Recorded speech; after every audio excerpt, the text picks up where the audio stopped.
But in the spirit of the Works in Progress series, I promise to read it in a new way.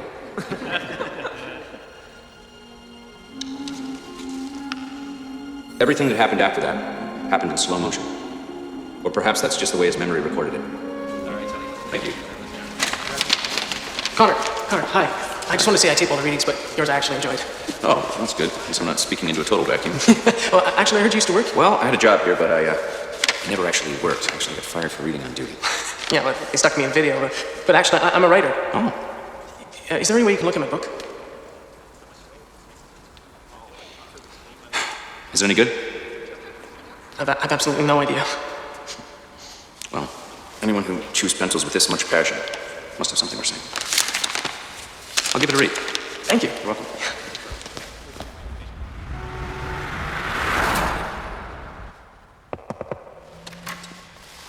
Oh, Connor, you're here. Yeah, this is still my bedroom. What are you doing? At least until we sell it. Or so your ex-wife says. She also said that we could show this anytime after 10. I understand that this is her apartment. Yeah, well, well, come on in. I should warn you, though, I sleep naked. No, perhaps we'll go into the guest room first. Are you sure? No, that's fine. Well, that's no problem. No, the guest room's good. It's good.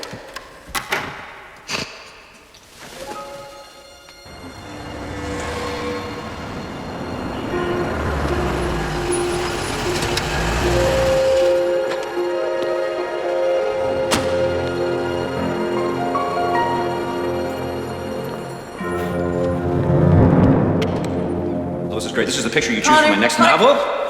Can I be frank with you? The second half of your book is even worse. That's not frank, that's brutal. Well, I'm sorry. It just doesn't seem like you really put yourself into this one. This one's harder, okay? I just keep second-guessing myself. Connor, a writer is only as good as his instincts. I think that's my line, isn't it? You've blown, Summer, but I think I can still make Christmas, maybe. It's great. It's a perfect holiday read. 400 pages about a marriage falling to pieces. If you are still hung up about Peggy, work is the best therapy. Hey, don't start up about Peggy again. 6 weeks, Connor. 6 weeks, I need another rewrite. Can you do that? Fine. You know, I put my whole life into that first book. You guys pay me a king's ransom and you say do it again. Well, you know what? I don't have a new life to write about. Well then, get one. Fast.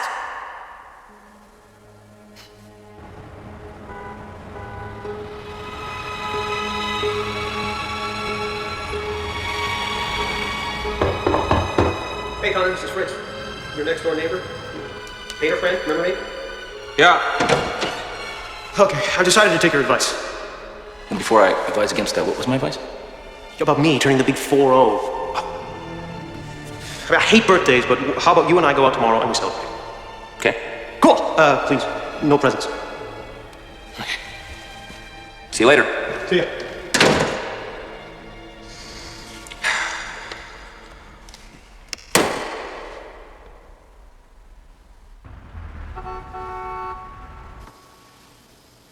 So how's your wife, Antonio? Still putting up with me. She agrees with the Buddhist. First thought, best thought. I'm sorry it did not work out that way for you, my friend. Well, my first thought was not to get married. It was my second thought that was the problem. Next time, promise you will think with your heart, not with your head, eh? Yeah. Now, do you see anything you like for your friend's birthday? Oh, Fritz is an artist. I was thinking of something that had a little more character, like an antique. I've got an old Hamilton in the pack. That sounds great. Very reasonable. I'll be right back. Great.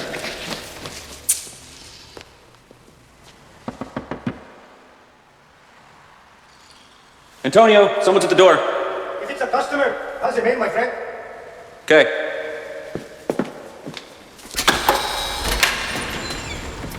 Thanks. How you doing? Good, how you doing?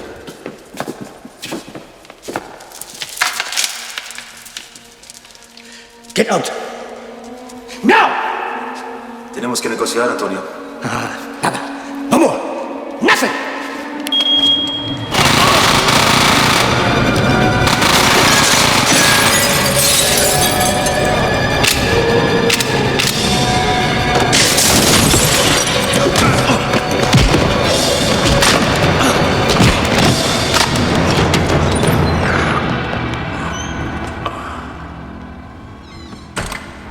I don't know. One minute we're talking Buddhist philosophy, next minute, boom, he's gone. Now you tell me something. What kind of a writer would tackle a shooter like that?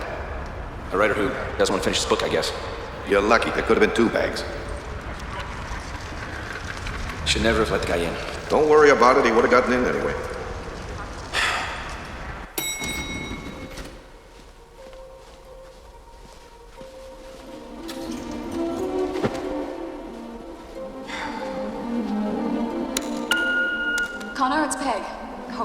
Looking for an apartment?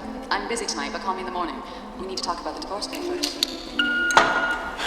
You always did have great timing.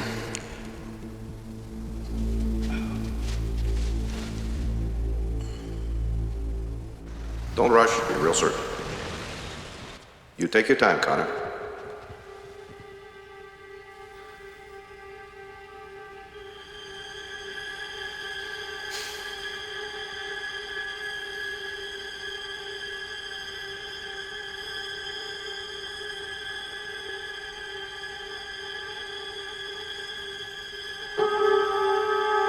It's number 3. You're positive? It's a face I'm not gonna forget for a very long time. Hector Stroessner, age 29, Argentinian national. That's great. Antonio leaves Argentina to escape the death squad, comes here to the States, gets killed by an Argentinian. It's a wonderful world, ain't it? They picked up Stroessner 6 months ago for extortion. You let him go? Our star witness's life was threatened and she refused to testify. Whoa, whoa, whoa. Is this some subtle way of telling me that my life's in danger? Look, Connor, we can't prosecute 40% of our homicides because of reluctant witnesses. We need you. All we've got is circumstantial. You didn't find a murder weapon? No, basically it's your story against his, and the DA's expecting you to come up with a better story. After all, you're the pro. Well, I don't have a story. I have the truth. Harris's husband identifies killer. It makes you seem like a gigolo.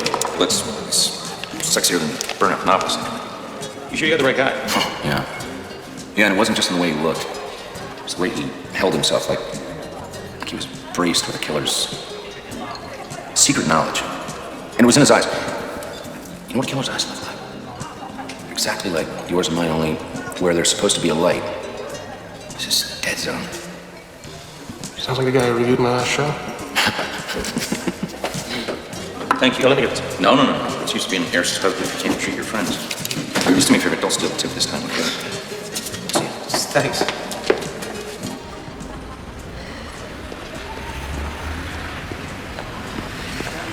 Connor McEwen, you gonna testify against Hector? Who wants to know? You're making a big mistake. Maybe you are. It's called witness harassment. Hey, there's a cop down the street. You wanna have me arrested? Look, you gotta believe me. He's my boyfriend, okay? And I know he's not perfect, but there is no way he's a killer.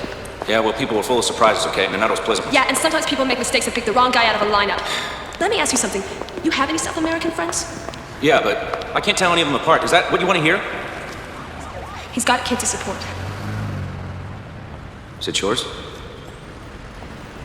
I just really hope that you search deep down inside your heart, okay? Because you could be ruining an innocent man's life, and that little boy's life too. Just think about it.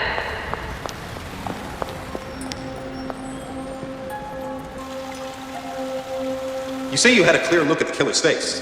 Yes. But have you ever heard of the expression gun focus? Objection, the witness is not testifying as an expert here. Well, I'll rephrase. A gun focus is a common syndrome. Somebody points a gun in your face and all you see is the weapon. I got a good look at his face before and after he shot at me. So you told the court in rather florid detail. You've also stated that you're a writer. What do you write, Mr. McEwen? Fiction. In other words, it's your job to make things up with your imagination. Objection, the witness's occupation is irrelevant. Sustained. The jury will disregard the last comment. I'm just trying to account for your unbelievably detailed memory of a very stressful experience. It's a writer's job to observe. You've had a chance to observe me these last few minutes in an unstressful situation. I'm sure you would have no trouble describing my shirt and tie to the jury. Objection, this is absolutely irrelevant, Your Honor. Another witness claims to be a skilled observer. I'll allow it. You may answer the question.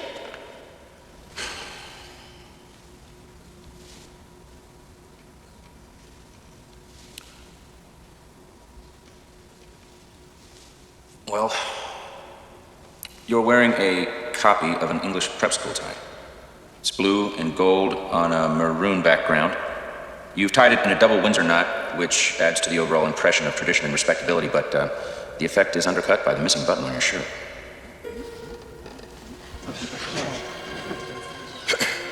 No further questions, Your Honor? The witness may be excused.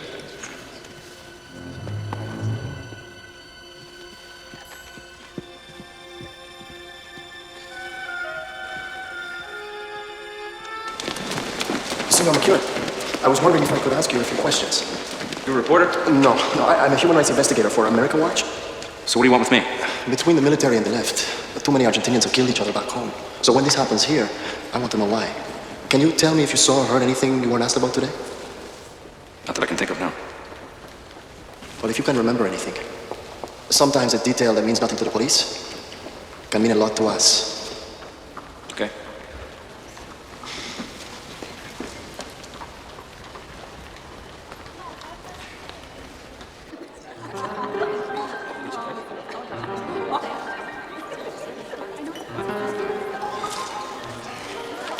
Here you go. Thanks. Wasn't expecting you. Yeah, well, I really don't know what I'm doing here. There's nothing like seeing your ex-wife walk into a room with this month's hot young writer.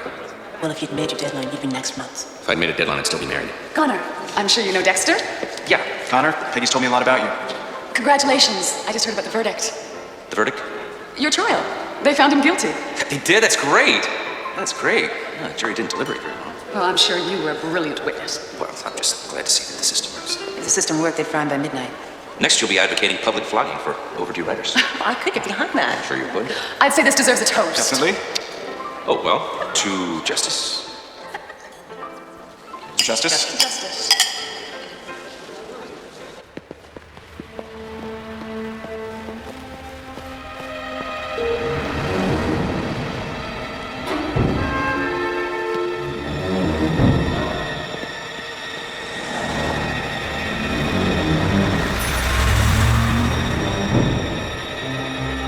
You're positive? It's a face I'm not going to forget for a very long time. Nothing! Sometimes people make mistakes and they pick the wrong person out of a lineup.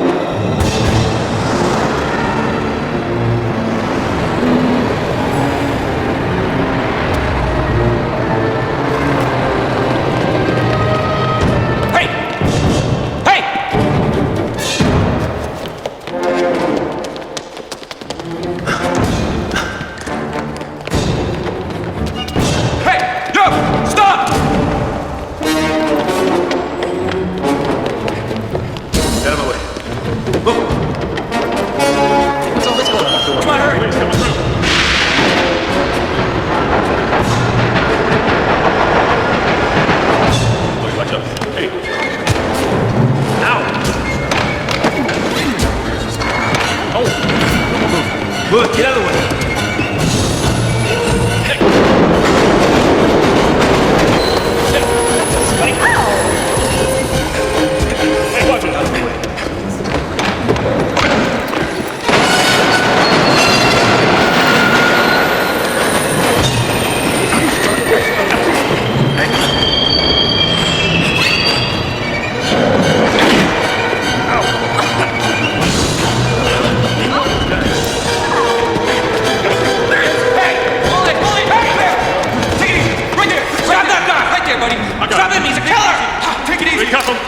Hold still, man. Chief! What are you doing running the subways all night? You think that's gonna help? Look, it was him. I got a good look at him. What, as good as the look you got in our lineup? Look, Connor, I've seen this before. People who testify, they feel guilty, like it's their fault they put some asshole in jail. It's called witness remorse. I didn't have any remorse, not until now. We put the wrong man in jail. You know, I read your book, Unscheduled Landings. It's out of print. I'm a good detective, and you're a good writer. Let's keep it that way. Connor, that motherfucker was guilty as hell. So go home. Forget about Hector Strozen. Forget about this whole goddamn thing. Please. So let's just say that you're out one night driving, right? Now it's pouring, it's raining, it's coming down in sheets, but you're all cozy and warm and you got your stereo on. And then suddenly you hear this thud, like you hit something, right? Yeah. You look in the rearview mirror, there's nothing on the road. Then imagine the next morning, you're having your coffee, pick up the paper, and you see this picture of a little girl killed by a hit-and-run driver on that same road at the same time of night you were there. What would you do? Hide the car. But seriously, I think that our eyes play tricks on us. That is a painter's stock and trade, and I think that maybe this guy that you saw was a lookalike. See, the problem is, I just can't live with maybe. Yeah. Connor, I'm standing here looking at your cover. What do you mean you're not bringing me any pages? Connor, if this is about some girl... Why is it that every time there's a problem, you think it has something to do with a girl? Goodbye.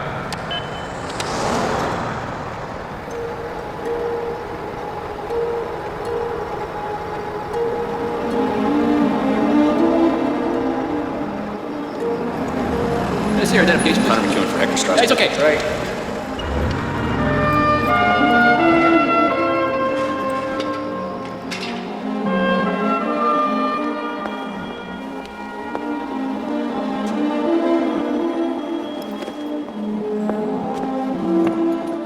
What the hell are you doing here? Probably the same thing you are. Oh yeah, really? You rode on a hot bus for 3 hours to bring Hector a picture of his kid too? I need to talk to Hector. Don't you think it's a little late? I think I might have made a mistake. I was at the movies. Alone. Why didn't you tell that to the jury? My lawyer said they laughed. I didn't have no ticket stub, no witness. You were arrested before. That was bullshit. They did a sweep. They busted all the cheros. Cheros? My friends, my boys. Except that time they dropped the charge. Do you have any family? I have 5 sisters and a little boy in Argentina. My son. And Nick.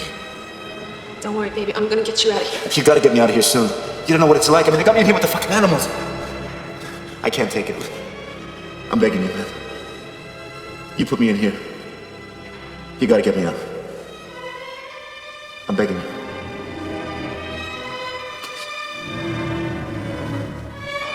Look, it's gonna be okay. I have a friend who's one of the best attorneys in town, and I think he can get Hector out.